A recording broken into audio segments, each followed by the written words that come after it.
اعوذ باللہ من الشیطان الرجیم بسم اللہ الرحمن الرحیم۔ السلام علیکم۔ آج میں آپ کی خدمت میں قرآن پاک کی 35ویں سورہ فاطر لے کر حاضر ہوئی ہوں۔ اس کو سورہ ملائکہ بھی کہتے ہیں کیونکہ اس میں فرشتوں کا ذکر ہے۔ یہ مکی سورہ ہے، اس کے 5 رکوع اور 45 آیات ہیں، اور فاطر کے معنی ہے بنانے والا، یعنی نئے سرے سے پیدا کرنے والا، یعنی زمین اور آسمان کا بنانے والا، اور تمام تعریفوں کا مستحق صرف اللہ ہی ہے، وہی تعریف کے قابل ہے۔ خالق اعظم کا ذکر ہے، یعنی اللہ تعالیٰ، اور کہا کہ اللہ کو ہمیشہ ایک مانو، اور اس میں مردوں کو زندہ کرنے کا ذکر کیا گیا ہے، اور کہا ہے کہ شیطان تمہارا کھلا دشمن ہے، اور تمام تعریفیں اللہ ہی کے لیے ہیں، اور فرشتوں کے بہت زیادہ پر ہے، اور اللہ ہی فرشتوں کو بنانے والا ہے۔ جبرائیل علیہ السلام کے حضور صلی اللہ علیہ وسلم نے 600 پر دیکھے۔ اللہ انسانی جسم کی بناوٹ میں یا اس کی آواز کو خوبصورت بنا دیتا ہے، یا انسان کی کوئی بھی چیز ہے، اللہ تعالیٰ ہی سب چیز بنانے والا ہے، اور رزق میں اپنی حکمت سے اضافہ فرما دیتا ہے، اور اللہ اگر چاہے تو کسی کے لیے رحمت کے دروازے کھول دے اور امن و سلامتی کا رزق دے۔ اور اس سورہ میں کہا گیا ہے کہ یہ کائنات بے فائدہ نہیں ہے،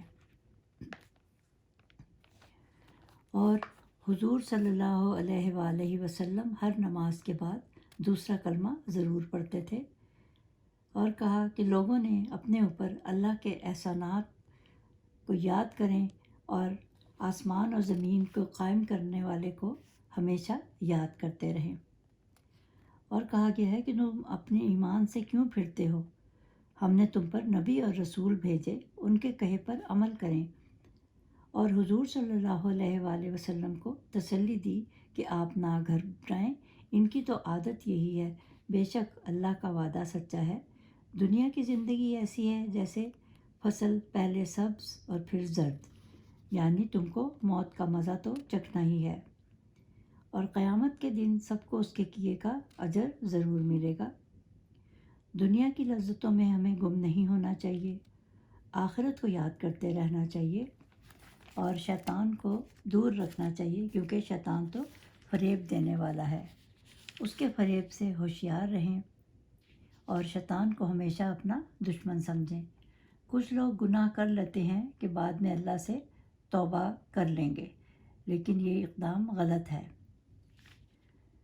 پہلے ہی نیکی کے کام کرنے چاہیے، اور کافروں کے لیے سخت عذاب ہے، اور جن لوگوں نے اچھے کام کیے، حضور صلی اللہ علیہ وآلہ وسلم کی سنت پر چلے، ان کے لیے بخشش ہے اور بڑا ثواب ہے۔ یہ آیت ابو جہل اور مشرکین مکہ کے لیے نازل ہوئی، اور خوارج کے لیے جو بے دین تھے۔ لوگ برے اعمال کو اچھا سمجھ لیتے ہیں۔ اللہ تعالیٰ مسلمانوں کو ہدایت دے، اور اللہ تعالیٰ ضرور اعمال کی جزا و سزا دے گا۔ اللہ ہی ہے جس نے ہوا بھیجی تو بارش برس جاتی ہے، اور خشک زمین کو سیراب کر دیتی ہے۔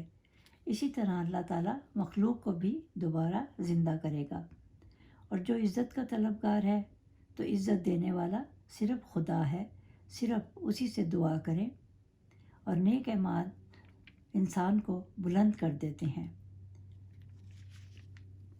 اور ہمیشہ کلمہ توحید اور تکبیر وغیرہ پڑھتے رہنا چاہیے۔ قریش مکہ جو کہ فریب کرتے ہیں، ان کے لیے دنیا اور آخرت میں بہت بڑا عذاب ہے، اور جن کی عمر کم لکھی جائے یا کسی کی عمر زیادہ لکھی جائے، یہ سب اللہ تعالیٰ کے ہاتھ میں ہے۔ تمام سمندر بھی برابر نہیں، کہیں میٹھا پانی ہے، کہیں کھارا پانی ہے، اور کہیں کڑوا، اور سمندر سے اللہ تعالیٰ نے ہمیں خوراک میسر کی۔ اللہ تعالیٰ ہماری تمام دعائیں سنتا ہے، مگر کفار بتوں سے دعا کیا کرتے تھے، تو اللہ تعالیٰ نے کہا کہ یہ تمہاری دعائیں نہ سنتے ہیں، نہ ہی قبول کریں گے۔ کیونکہ ہم سب اللہ تعالیٰ کے محتاج ہیں اور ہمیں اللہ تعالیٰ سے فضل و کرم طلب کرتے رہنا چاہیے۔ اللہ جس نے ہمیں پیدا کیا وہ جب چاہے ہمیں موت دے دے اور نئے لوگ ہماری جگہ لے آئے جو نیک ہوں اور صرف اللہ تعالیٰ کی عبادت کریں، اور ہمیں لوٹ کر اللہ ہی کی طرف تو جانا ہے، تو ہمیں اپنے اعمال نیک کرنے چاہیے، نماز پاکیزگی سے پڑھنی چاہیے۔ قیامت کے دن کوئی عزیز کام نہ آئے گا، نہ کوئی کسی کو پہچانے گا، سب کو اپنی اپنی پڑی ہوگی۔ اور عالم وہ ہے جو علم کا دین رکھتا ہو اور اللہ سے ڈرتا رہتا ہو۔ جو لوگ نماز اور قرآن پڑھتے ہیں پابندی کے ساتھ اور وقت پر ادا کرتے ہیں، اور جو لوگ اپنے مال میں سے خرچ کرتے ہیں یعنی زکوٰۃ دیتے ہیں، صدقہ دیتے ہیں، یہ لوگ اللہ تعالیٰ کے زیر سایہ اور اللہ کے قریب ہوں گے۔ 7 لوگ اللہ تعالیٰ کو بہت پسند ہیں۔ عادل حکمران، وہ نوجوان جو اللہ کی رہنمائی میں پروان چڑھا، وہ آدمی جس کا دل مسجد میں لگا رہتا ہے، وہ 2 آدمی جو اللہ کی وجہ سے اکٹھے ہوں اور اسی کی وجہ سے جدا ہوں، اور وہ آدمی جسے کوئی حسین عورت بلائے تو وہ کہے کہ میں اللہ سے ڈرتا ہوں۔ وہ شخص جو چھپا کر خیرات کرے اس کے بائیں ہاتھ کو بھی پتہ نہ چلے۔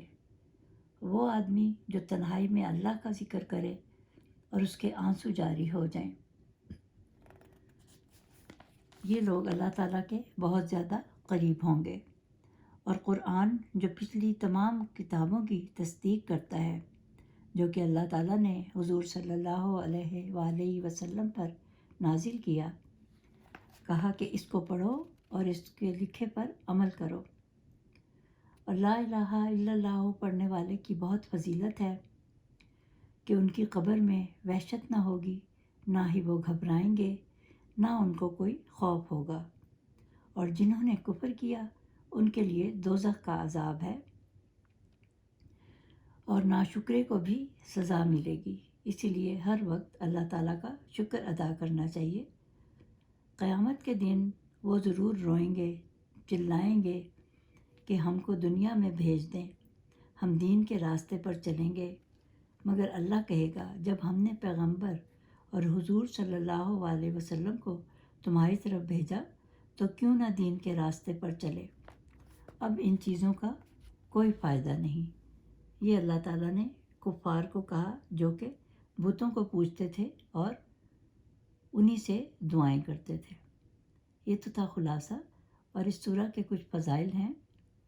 اگر آپ ملازمت حاصل کرنا چاہتے ہیں یا کہیں کا ویزا حاصل کرنا چاہتے ہیں تو 75 مرتبہ ختم دلوائیں، یا اگر خود کر سکتے ہیں تو خود پڑھ لیں، اور شہادت کی انگلی سے کاغذ پر لکھ کر وہ جو اپلیکیشن آپ کی ہے وہ سینڈ کر دیں، اور خوشحال زندگی کے لیے روزانہ 1 مرتبہ تلاوت کریں، دل کے سکون کے لیے پڑھ کر پانی پر دم کر کے پلائیں اور پورے گھر میں بھی چھڑکیں۔